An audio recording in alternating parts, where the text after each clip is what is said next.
Snakes and ladders, how to play.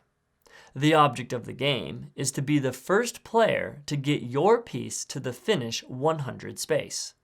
This game can be played by 2 or more players. Setup. Lay out the board and each player picks a piece.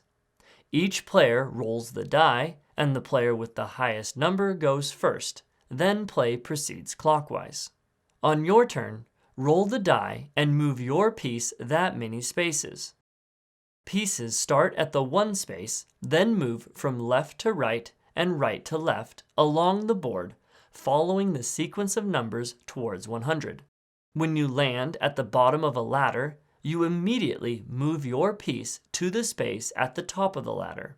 When you land on a space at the top of a snake, your piece will move down to the space at the bottom of the snake.